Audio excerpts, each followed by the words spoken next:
की, छत्रपती शिवाजी महाराज की, धर्मवीर छत्रपती संभाजी महाराज की, जय भवानी, जय भवानी, जय जय जय जय जय भवानी,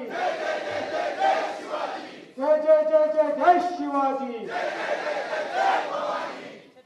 हिंदवी स्वराज्याचे सरसंस्थापक छत्रपती शिवरायांना मानाचा मुजरा करतो। भारतीय राज्यघटनेचे शिल्पकार भारतरत्न डॉक्टर बाबासाहेब आंबेडकर यांना मानवंदना अर्पित करतो।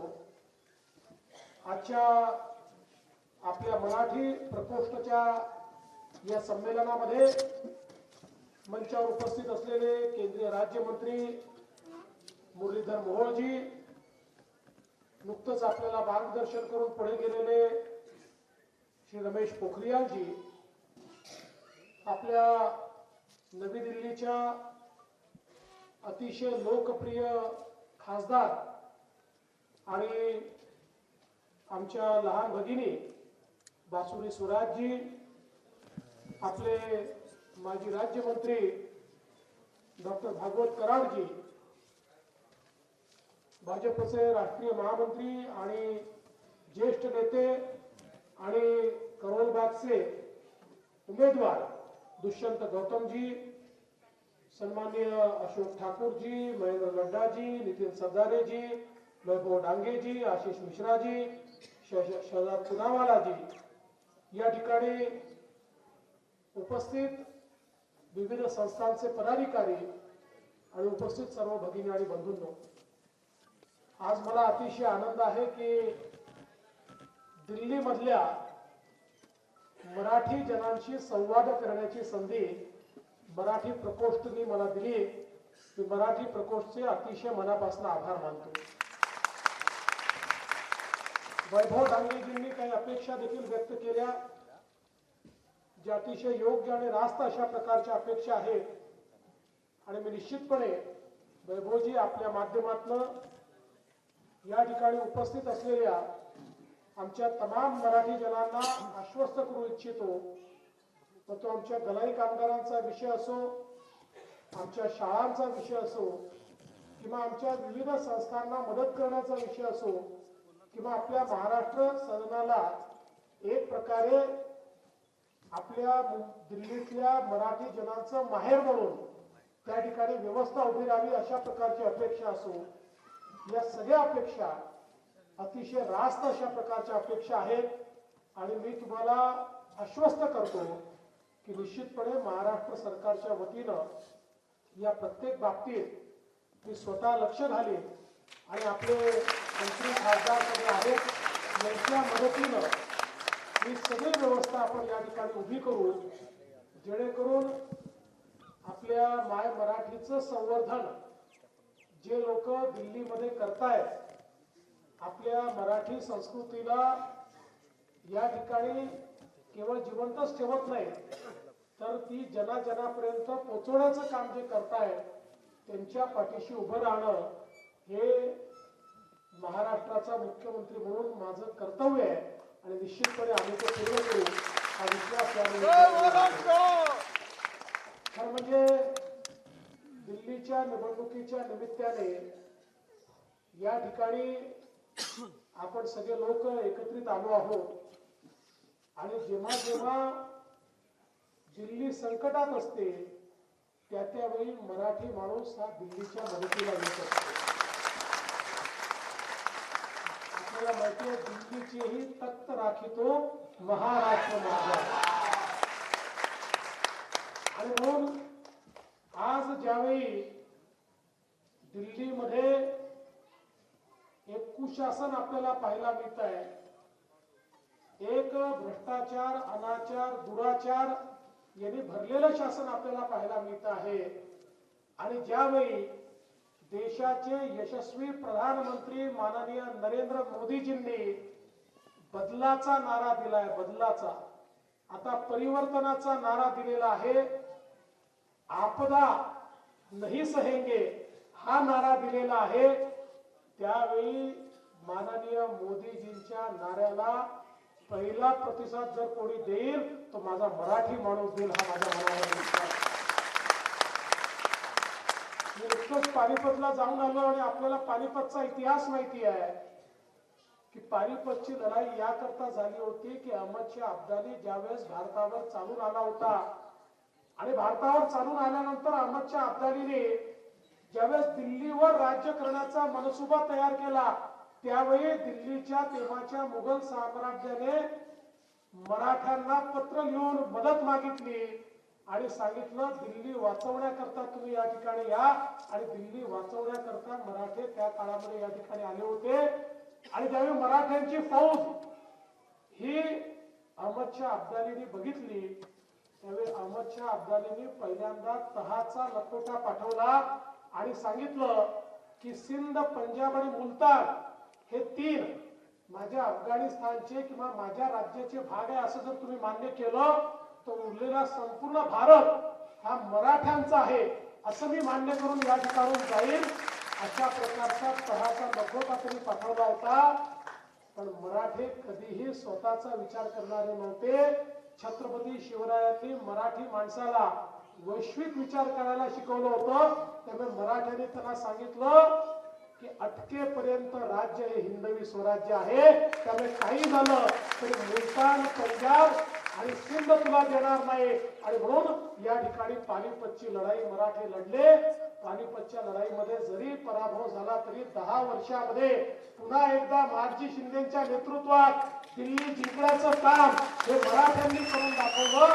हा इतिहास मराठ्यांचा आहे. आणि म्हणून मला असं वाटतं की आज पुन्हा एकदा ज्यावेळी ही दिल्ली इथल्या कुशासनामुळे, कुप्रशासनामुळे संकटामध्ये आहे, ज्यावेळी देशाचे प्रधानमंत्री माननीय नरेंद्र मोदीजी हे विकसित भारत तयार करतायत आणि विकसित भारतामध्ये भारताची राजधानी जर अविकसित राहिली, भारताची राजधानी ही जर झुग्गी झोपडीने भरलेली राहिली, भारताची राजधानी ही जर प्रदूषित राहिली आणि ज्या आमच्या पवित्र नद्या आहेत त्यातली आमची यमुनाजी ही अशीच प्रदूषित राहिली तर विकसित भारताचं स्वप्न पूर्ण होऊ शकणार नाही.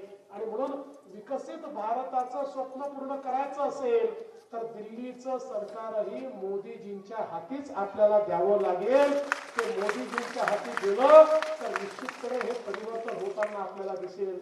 आज आपण पाहतोय गेल्या 10 वर्षामध्ये ज्या प्रकारे आपल्याला वेगवेगळ्या प्रकारची आश्वासनं दिली होती, खोटं बोल पण रेटून बोल, अशा प्रकारचं जे सरकार आपल्याला पाहायला मिळालं. खरं म्हणजे मी तर नेहमी असं म्हणतो की ऑलिम्पिक मध्ये एक स्पर्धा खोटं बोलण्याची आणि एक स्पर्धा भ्रष्टाचाराची ठेवली. दोन्ही पत्र हे दिल्लीच्या आपच्या सरकारला आणि आपच्या नेत्यांना जातील. अशा प्रकारे बेमालूमपणे खोटं बोलायचं आणि भ्रष्टाचार करायचा हे काम या ठिकाणी सातत्याने झालेलं आपण बघितलं. आपल्याला कल्पना आहे, मी तर महाराष्ट्रातून आलो आणि महाराष्ट्रामध्ये अण्णा हजारेंना भेटून आलो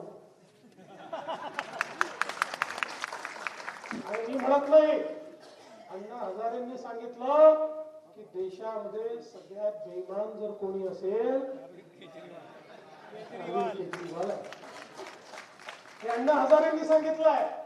आणि म्हणून आता हे बेईमान सरकार, हे घोटाळेबाज सरकार, ज्यांनी दारूचा घोटाळा केला, ज्यांनी पाण्याचा घोटाळा केला, ज्यांनी पॅनिक बटनचा घोटाळा केला, ज्यांनी घराचा घोटाळा केला, जे लोक म्हणत होते झोपडी में रहूंगा ते महाल बांधून महालांमध्ये राहायला गेले आणि त्यांच्या महालामधले पडदे देखील म्हणजे एखाद्या श्रीमंताला लाजवतील अशा प्रकारचे पडदे ज्यांनी महालामध्ये लावले, आता त्यांचा खरा चेहरा आपल्या समोर आलेला आहे. आपल्याला माहिती आहे ना, कैसे कैसे घर बसा लेते हैं लोग, एक चेहरे पर कई चेहरे लगा लेते हैं लोग. अशा प्रकारचे चेहरे ज्यांनी लावलेले आहेत, आता त्यांचा बुरखा काढण्याची वेळ ही निश्चितपणे आलेली आहे. आणि मला विश्वास आहे या बुरखा काढण्यामध्ये माझा मराठी माणूस हा कुठेच मागे राहणार नाही. तुम्हाला तोच समोर जाऊन हा बुरखा काढण्याची केल्याशिवाय या ठिकाणी राहणार नाही. आज आपण पाहतोय जी काही दिल्लीचं स्वरूप आपल्याला पाहायला मिळत आहे, या दिल्लीमध्ये जर आपल्या देशाच्या केंद्रातल्या मोदीजींच्या सरकारने हे वेगवेगळे एक्सप्रेसवे तयार केले नसते, रिंग रोड तयार केले नसते, इन्फ्रास्ट्रक्चर तयार केलं नसतं, मेट्रो तयार केली नसती, दिल्लीकरांनो तुम्हाला श्वास घ्यायला देखील हवा उरली नसती. आज जगातल्या देशातलं सगळ्यात प्रदूषित शहर आहे, तरी तुम्ही थोडं का होईना श्वास घेऊ शकताय. पण हे जर मोदीजींच्या सरकारने केलं नसतं, आज कदाचित आमचे दिल्लीकर हे अतिशय थोडं रोज मरतायत. कारण इतकं प्रदूषण आपल्या नाकामध्ये श्वासामध्ये घेतायत, तर तुमचं आयुष्य रोज थोडं कमी होत आहे. पण मोदीजींचं सरकार नसतं तर ते कदाचित अधिक वेगानं कमी झालं असतं. म्हणून आता आपलं आयुष्य वाढवून घेण्याकरता आपल्याला या ठिकाणी मोदीजींचंच सरकार आणावं लागेल. आपल्याला कल्पना आहे, एकीकडे कुंभ चालू आहे, त्या ठिकाणी गंगा नदी अविरल वाहते आहे, गंगा नदी निर्मल वाहते आहे. कोटी लोक स्नान करतायत, तरी ती अविरल आहे, तरी ती निर्मल आहे. अशाच प्रकारची अविरल आणि निर्मल यमुनाजी ही देण्याचं आश्वासन केजरीवालांनी दिलं होतं. आणि केजरीवाल काय म्हणाले होते, जर मी या ठिकाणी यमुनाजी साफ करून माझ्या मंत्रिमंडळासहित त्याच्यामध्ये डुबकी लावली नाही तर मी वोट मागायला येणार नाही. आता केजरीवाल जी, यमुना जी तो साफ नहीं हुई, अब आप चुल्लू भर पानी में डुबकी मारो और लोगों को अलविदा कहो, क्योंकि दिल्ली तुमको अलविदा कहने वाली है. आता दिल्ली तुम्हाला टाटा आणि बाय बाय म्हणायला निघालेली आहे. आणि म्हणून मला असं वाटतं, आज ज्यावेळी आपला देश जगातली 5वी सर्वात मोठी अर्थव्यवस्था झाला, ज्यावेळी आपला देश आता जगातली 3री सर्वात मोठी अर्थव्यवस्था होतोय, त्यावेळी देशाचं हृदय असलेली दिल्ली ही देखील तशाच प्रकारची, या देशाला साजेशी अशा प्रकारची राजधानी झाली पाहिजे. इथल्या गरीबाला घर मिळालं पाहिजे, इथल्या ज्या अनऑथराइज कॉलनी आहेत त्याचं नियमितीकरण झालं पाहिजे, त्याच्यामध्ये सिवर लाईन, पाण्याची लाईन गेली पाहिजे, इथल्या सामान्य माणसाला जगण्याचा अधिकार मिळाला पाहिजे, इथलं प्रदूषण कमी झालं पाहिजे. या दृष्टीनं जे काही आज आराखडे आपल्या सरकारने आखलेले आहेत ते पूर्ण करायचे असतील, शेवटी मोदीजींनी कितीही आराखडे आखले तरी देखील जोपर्यंत आपचं सरकार त्याच्यामध्ये स्फोट टाकताय तोपर्यंत आराखडे पूर्ण होऊ शकणार नाही. मी महाराष्ट्रातून येतो, आपल्याला माहिती आहे, आपण सगळ्यांनी बघितलेलं आहे, 5 वर्ष 2014 ते 19 आणि आता 2.5 वर्ष देशात आणि महाराष्ट्रात डबल इंजिनचं सरकार होतं. महाराष्ट्रामध्ये वेगानं परिवर्तन आपण घडवून दाखवलं. आज मुंबईमध्ये लोक येतात, मुंबईचा कोस्टल रोड पाहतात, आज मुंबईची मेट्रो पाहतात, मुंबईचा अटल सेतू पाहतात, नवीन एअरपोर्ट पाहतात. त्यावेळी ते आश्चर्यचकित होतात की 25, 40 वर्ष जे होऊ शकलं नाही ते 5 वर्षात तुम्ही कसं घडवलं. ते आम्ही याकरता घडवलं क्योंकि हमारे पास मोदी है, क्योंकि हमारे पीछे मोदी जी थे, त्यामुळे आम्ही ते करू शकलो. आणि म्हणून डबल इंजिनचं सरकार काय परिवर्तन घडवू शकतं हे बघायचं असेल तर महाराष्ट्रामध्ये आपण ते दाखवू शकतो. तसंच डबल इंजिनचं सरकार हे जर दिल्लीमध्ये आलं तर दिल्लीचं चित्र बदललेलं दिसेल. 5 वर्षामध्ये यमुनाजी देखील आपल्याला निर्मल वाहताना दिसतील आणि अविरल वाहताना दिसतील. अशा प्रकारचं काम या ठिकाणी होईल. मोदीजींनी तर 5 वर्षामध्ये 2018 साली मोदीजींनी घोषित केलं हर घर जल. देशामध्ये 6 लाख गाव आहेत. देशातल्या 6 लाख गावांमध्ये मोदीजींनी 2018 सालापर्यंत 3 कोटी घरांमध्ये केवळ शुद्ध पिण्याचं पाणी नळाने जायचं. 5 वर्षामध्ये त्याच्यामध्ये 12 कोटी अधिकचे कनेक्शन दिले, म्हणजे 4 पट अधिकचे कनेक्शन घराघरामध्ये शुद्ध पिण्याचं पाणी 6 लाख गावांपर्यंत मोदीजींनी पोहोचवलं. आणि दिल्ली सारख्या राजधानीच्या शहरामध्ये आजही आम्ही अर्ध्या दिल्लीमध्ये शुद्ध पिण्याचं पाणी नाही. दिल्लीतला निम्मा भाग हा टँकर माफियांच्या अधिपत्याखाली या ठिकाणी काम करताना आपल्याला पाहायला मिळतो। त्यामुळे जर मोदीजींच्या हाती दिल्ली आली तर हर घर शुद्ध जल हे जे स्वप्न आहे हे स्वप्न देखील 5 वर्षांमध्ये मोदीजी पूर्ण करून दाखवू शकतील। आणि म्हणून मी तुम्हाला विनंती करण्याकरता आलेलो आहे, वेगवेगळ्या संस्थांशी आपण संबंधित आहोत, वेगवेगळ्या उद्योगाशी आपण संबंधित आहोत। आमचे गलई कामगार तर जे आहेत ते देशभरामध्ये कुठे गेले तरी आमच्या सांगलीचे लोक मला येऊन भेटतातच आणि त्या ठिकाणी त्यांचं जे काही काम आहे ते अतिशय मला असं वाटतं त्या ठिकाणी सगळीकडे पसरलेलं आहे। त्यामुळे माझी अपेक्षा केवळ आपल्याकडनं नाही आहे, तर मराठी माणूस जिथे जातो तो तिथे एक आपला वेगळा कुटुंबा देखील तयार करतो, आपला एक मित्र परिवार देखील तयार करतो।